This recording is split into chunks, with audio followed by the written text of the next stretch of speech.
Mythic Rares are the highest rarity in all of Magic, and so of course they're often both incredibly strong and incredibly flashy. But there are always a few duds in any group. So in today's video we're going to go over the worst of those bunch. And at number 10 we have Empty the Pits. This card is an instant with the mana cost of double X and 4 black, meaning you choose a value for X and have to pay it twice on top of the 4 black mana. Has Delve, allows you to exile cards from your graveyard to pay 1 mana each, and creates X-tapped 2/2 black zombie creature tokens. Now, this card's rate is abysmal if you ignore Delve. You can make way more creatures for way less mana. Delve can make pretty underwhelming cards much better than they appear. However, in the case of Empty the Pits, the rate is just too steep. Paying 4 black mana is a lot, and you probably want to make at least 3 zombie tokens if you're paying that much mana. To do that, you'll have to exile 6 cards from your graveyard, which is a ton of cards. If you have that many cards in your graveyard, you could be casting Gurmag Angler or Tazagar for just 1 mana and getting around the same amount of stats for way less work. Now, while Empty the Pits is bad in the average deck that's just trying to play a normal game of Magic, how good is it at being a payoff for a self-milled deck? The answer is fairly underwhelming. You need to put an absolute insane number of cards into your graveyard before you can put out a respectable amount of damage with it. Around 10 cards to be doing a significant amount of damage, and you need to have 20 cards in your graveyard to make 10 tokens, which will let you kill your opponent on your next turn. Milling a third of your deck by turn 4 is really hard, and only really happens with absolutely busted graveyard fillers, like Golgari Grave Troll, which can mill 6 cards and return from your graveyard to your hand whenever you would draw a card. Even if you can fill your graveyard, you still need to find your Empty the Pits as well, meaning that it's very hard to get it out on turn 4. And getting Empty the Pits to resolve on turn 4 is pretty important, because if you're trying to use its mill as payoff, you need to be doing it by then to be able to compete with aggro and mid-range decks, no matter the format. Empty the Pits ultimately has too many things going against it. The double X's in its mana cost makes its cost ramp up too quickly, the 4 black mana symbols make it too slow for most Eternal formats, and the fact that Zombie comes in tapped means that even if you do manage to cast it, the creature can't even block for you. While Empty the Pits is too slow to really do much of anything, it can still do something for you if you put the work in, which is more than a lot of the higher spots of this list can say. And at number 9, we have Soul of Ravnica. This 6/6 avatar has a mana cost of 4 and 2 blue, has flying, meaning it can only block by other flyers, and has the abilities where you can pay 5 and 2 blue to draw a card for each color amongst the permanents you control, or you can pay 5 and 2 blue and exile it from your graveyard to do the same thing. Now, paying 6 mana for anything in Magic is a huge cost, so you really need the card to have a huge impact on the game as soon as you play it to pay that much mana for a card. Lots of 6 mana creatures have enter the battlefield effects to allow them to impact the game immediately. Others have huge effects that apply as soon as they come down. So what does Soul of Ravnica give you for a giant upfront cost? The ability to pay even more mana to maybe draw some cards, depending on your board state. Now, there are cards with similar effects that are at least okay, but those creatures are usually much cheaper, and having the ability to draw you cards later is an extra upside. The thing is, the draw ability of Soul of Ravnica gives you isn't even very good. Paying 7 mana to draw cards is just too much. For reference, Overflowing Insight is a 7 mana sorcery that draws you 7 cards right away, and that card sees no play anywhere because it's way too slow. Now remember, Overflowing Insight draws more cards than Soul of Ravnica does, and isn't dependent on your board state. Soul of Ravnica's ability will often only draw 1 or 2 cards.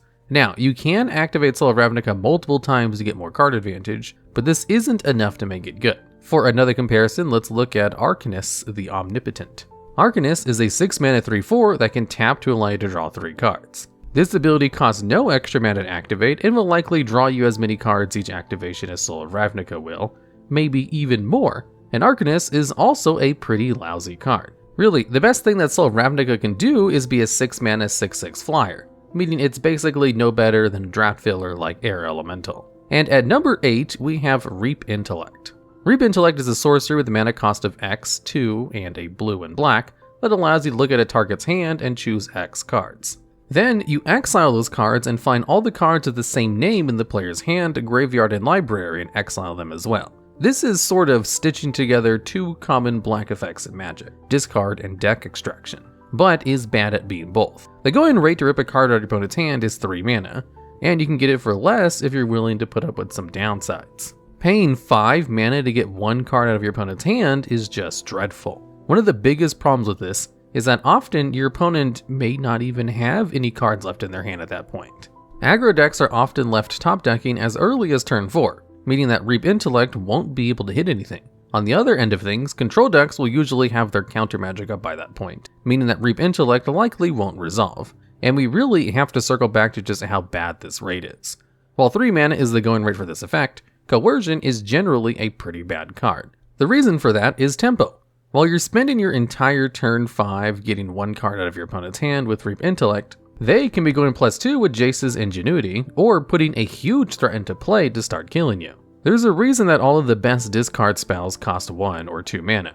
It's hard to justify spending more than 3 mana on an effect that doesn't impact the board. So that covers why Reap Intellect fails as a discard spell, but we need to quickly go over why it fails as an extraction effect. Cards like Slaughter Games has been pretty good in the past during combo-heavy metagames to deal with their combo pieces because of its ability to exile all copies of any card you want from your opponent from anywhere. Slaughter Games does suffer from the same tempo problems as discard spells, where it doesn't actually impact the board the turn you play it, so it really only sees play in matchups where removing combo pieces is just that important. The big reason why Slaughter Games is a good card, whereas Reap Intellect is bad, is that Slaughter Games will always do what you need it to do, while Reap Intellect relies on your opponent having the combo pieces in hand. This means that you can't actually rely on Reap Intellect to stop your opponent's combo from going off. For example, you can stop the infinite token creating loop of Splinter's Twins and Pestermite by exiling all of your opponent's Splinter Twins before they can resolve Pestermite, but you can't rely on Reap Intellect to do much of anything. So Reap Intellect is the intersection between two normally pretty good effects that takes the worst aspects of both effects and none of their upsides.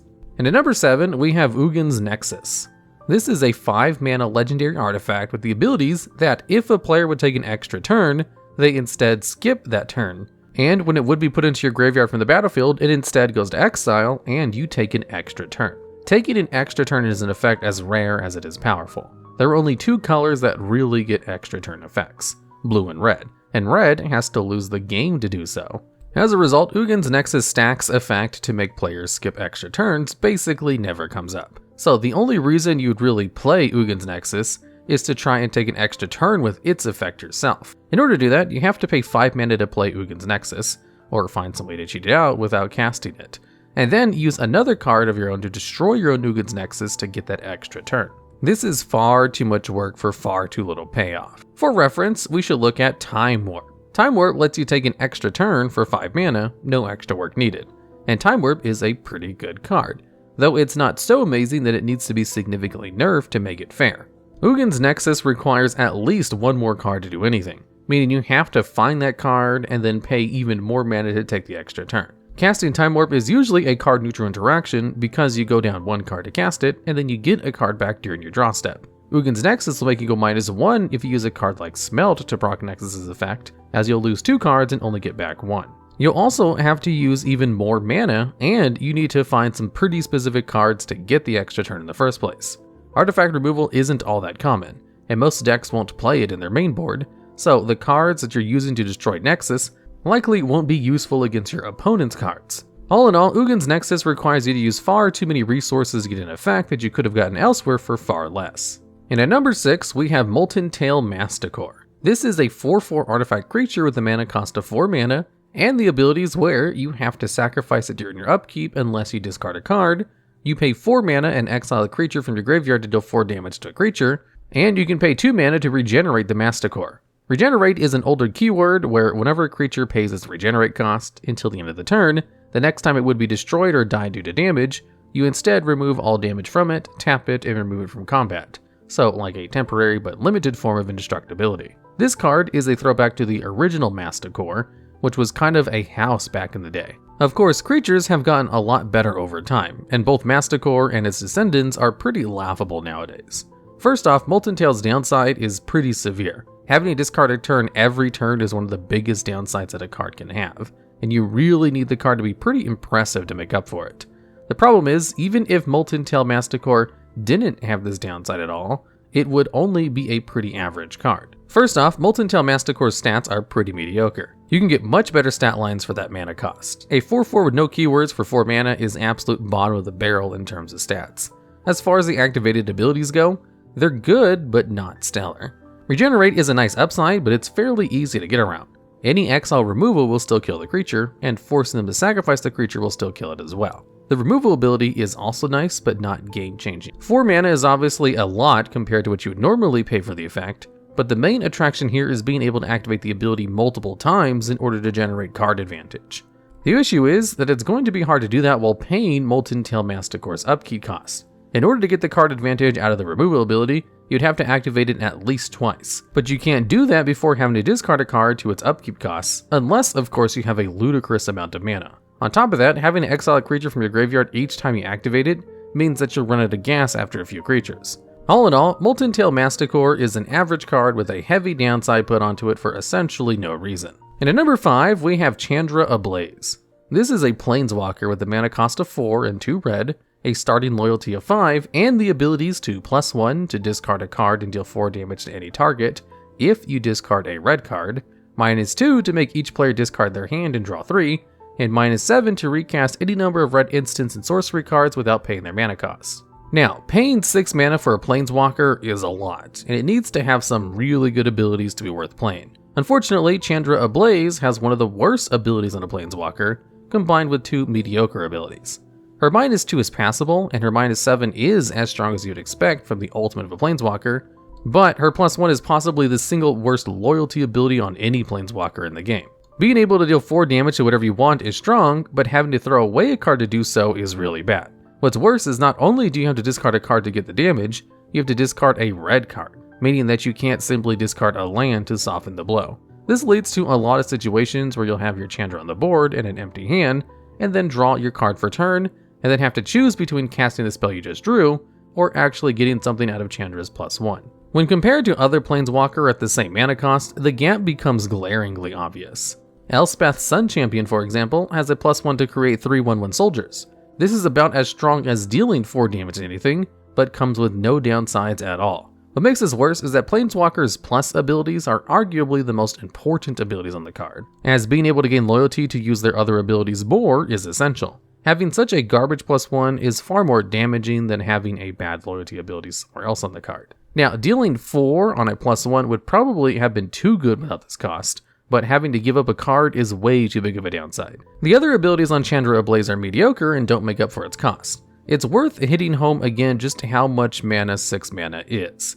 Very few 6 mana planeswalkers have ever seen play, because planeswalkers are, by their very nature, very slow, and you want your 6 drops to have an impact as soon as you play them. And at number 4, we have Tibalt, the Fiend Bloodied. Tibalt is a planeswalker with a mana cost of 2 red and a starting loyalty of 2, and the abilities where you can +1 Tibalt to draw a card and then discard a card at random. You can -4 Tibalt to deal 1 damage to your opponent for each card in their hand, and you can -6 to gain control of all of your opponent's creatures for a turn, untap them, and give them haste. Following up with Chandra Ablaze and her awful +1, we have a planeswalker with another bad suit of loyalty abilities. The only good ability on Tibalt is the -6, which is basically a free insurrection. And yeah, if you can get Tibalt all the way to 6 loyalty, he might be able to win you the game, but he's going to cause you a lot of pain before then. The big problem with Tibalt, like Chandra Ablaze, is his +1. Getting to draw a card and then discard a random card is one of the worst deals in Magic. The likelihood of this making your hand better is just as high as making your hand worse. And considering that you have to activate this ability at least twice before using any of the other abilities on the card, this becomes a nightmare. Even worse is the fact that Tibalt's -4 is laughably underwhelming. Dealing an average of 3 to 4 damage to your opponent isn't even worth taking 4 loyalty off of your planeswalker, unless it's going to kill them. There are a few cards that do things similar to Tibalt that actually have seen play, namely Burning Inquiry and Goblin Lore. But there's one major difference between these cards: the number of cards they move. Burning Inquiry and Goblin's Lore home is in Hollow 1 decks. Hollow 1 is a 4/4 5 mana that costs 2 less for each card you've discarded this turn. So the decks are built around discarding lots of cards to be able to put the namesake creature into play for no mana. Both Burning Inquiry and Goblin Lore can make your Hollow 1s free on their own, which can't be said for Tibalt, who will only decrease Hollow 1's cost by 2 mana with its +1. Tibalt's ability is too weak to even be useful in the one deck where similar cards have found success, and it's not like any other deck is going to be looking for this effect anytime soon. And at number 3, we have Avacyn's Memorial. This is a legendary artifact with a mana cost of 5 and 3 white, has indestructible, meaning it can't be destroyed by damage or destroy effects, and the ability where all other legendary permanents you control also have indestructible. Avacyn's Memorial is a callback to Avacyn Angel of Hope, an 8/8 legendary angel with the same mana cost, flying, vigilance, and indestructible, and the ability to make all other permanents you control indestructible. Unfortunately, rather than being a celebration, Avacyn's Memorial is little more than an insult to Avacyn's legacy. Avacyn, Angel of Hope, is kind of just an okay card all around, mostly due to its very high mana cost, but it is rather powerful when it actually resolves. Your entire board having indestructible has a few big benefits, mainly making it immune to most forms of removal. One big benefit that can go underlooked is making your permanents immune to your own removal. One of the best applications of this is using cards like Armageddon to destroy only your opponent's lands, making it basically impossible for them to play the game at all, while your land stays safe thanks to Avacyn's ability. If you can pull that off, you've basically won, though it is a bit of a janky combo. So, Avacyn, Angel of Hope is a pretty strong effect. So what makes Avacyn's Memorial so bad? Well, it has almost none of the applications that Avacyn herself does. Whereas Avacyn is a giant 8/8 beater that can end the game herself most of the time, Avacyn's Memorial can't do damage to your opponent at all. Whereas Avacyn protects your entire board, allowing it to combo with cards like Armageddon, Avacyn's Memorial is very picky about which permanents it gives indestructible to, making it much harder, if not impossible, to put together the game-winning combos that you can with Avacyn. Even worse, because Avacyn is a creature, there are tons of ways to cheat her out early. It's a lot harder to cheat an artifact into play though, making Avacyn's Memorial even harder to use. Basically, Avacyn's Memorial is a heavily nerfed version of a fan favorite card that was only ever decent in the first place. And at number 2, we have Hellcarver Demon. Hellcarver Demon is a 6/6 flying demon with a mana cost of 3 and 3 black, and the ability where, whenever it deals combat damage to a player, you sacrifice all your other permanents and discard your hand, and then exile the top 6 cards of your library, and you can cast them for free. This is a potentially very strong effect that's far too risky to ever really do anything. Sacrificing all of your other permanents and discarding your hand is maybe the biggest downside on any Magic card. So if you don't get an insane amount of value off of the top 6 cards of your deck, you're pretty much screwed. That kind of puts Hellcarver Demon in an awkward spot. You see, as a 6-mana creature, you kind of want to run a lot of support cards to help get Hellcarver Demon out and into combat. But if you do, you likely won't get enough value out of its ability to make it worth it. And if you don't get enough value out of it, Hellcarver Demon is probably just throwing the game by getting rid of your hand and board. On the other hand, you can try to fill your deck with a bunch of really strong cards to cast for free off of Hellcarver's ability, but this presents a few other problems. First off, if your deck is full of these expensive cards, you likely won't be doing much before casting Hellcarver Demon, and will probably be dead long before it can resolve, let alone hit your opponent. The second issue is why you're playing Hellcarver Demon in the first place when there are much easier ways to get these expensive cards out fast. This leaves Hellcarver in a bad spot, where you both can't warp your deck around it too much, but also have to warp your deck around it to make it any good. The main reason why Hellcarver is so high on this list is that it's one of the few cards that actually makes it harder to win the game when you play it. You basically have to just not hit your opponent at all if you want to make sure that Hellcarver doesn't lose you the game, and if you're paying 6 mana for a big blocker, you're probably losing. While this is very bad, it's still not quite as laughably bad as number 1 spot. And all the way at number 1 is Archangel's Light. This sorcery has a mana cost of 7 and 1 white, gains you 2 life for each card in your graveyard, then shuffles your graveyard back into your deck, and that's it. I think a lot of people were expecting this card to be at number 1, and it's easy to see why. Life gain cards have a reputation for being some of the worst effects in all of Magic. Archangel's Light is one of the most expensive life gain cards around, and the ability to shuffle your graveyard back into your deck doesn't even come close to making it worth it. It's worth comparing Archangel's Light to Elixir of Immortality, a similar card that actually saw a little bit of competitive play. Elixir is a 1-mana artifact that allows you to pay 2 mana to shuffle it and your graveyard back into your deck and gain 5 life. This usually isn't worth it, but it did see some play in blue-white control decks in Standard. These decks tried to win by decking their opponent, and using Elixir of Immortality to make it so they could draw as much as they wanted, without ever running out of cards, as well as getting all the spells back into their deck where they could draw them and use their effects again. So Elixir of Immortality could do just about everything Archangel's Light could, but for a third of the mana cost. And unlike Elixir, you need 2 Archangel's Lights to make sure you never run out of cards, because when you cast one, it would simply go to your graveyard, instead of shuffling itself back in like Elixir. So why did Wizards decide to print such an obviously bad card at Mythic of all rarities? Well, there's actually an interesting story behind it. You see, back when Wizards was designing Dark Ascension, they had designed a new white Mythic that dealt with gaining life, but in a way they hadn't done before. They had to scrap this design at the last minute as they were running into some problems during testing, but this left them in a bad spot. They had to design a new Mythic for that set slot, but it had to match with the old card art, as the art had already been commissioned, and they wouldn't have time to playtest it at all. Having ran into this situation a few times in the past, they decided to aim low with the power level, as the last couple of times this came up, they had ended up designing some cards that were way too good. So they designed Archangel's Light, a mythic they knew would be kinda bad, but needed to fill a role in the set. With some more testing, Wizards probably would have been able to knock some mana off its cost, and probably would have knocked it down to rare, which would have at least saved it from being on this list. Alright, and that's the video. Make sure to check out the main Magic channel, link will be at the end of the video and in the video description. And also, are there any cards you think we may have missed? Or do you have any ideas for future videos just like this one? If so, let us know down in the comments.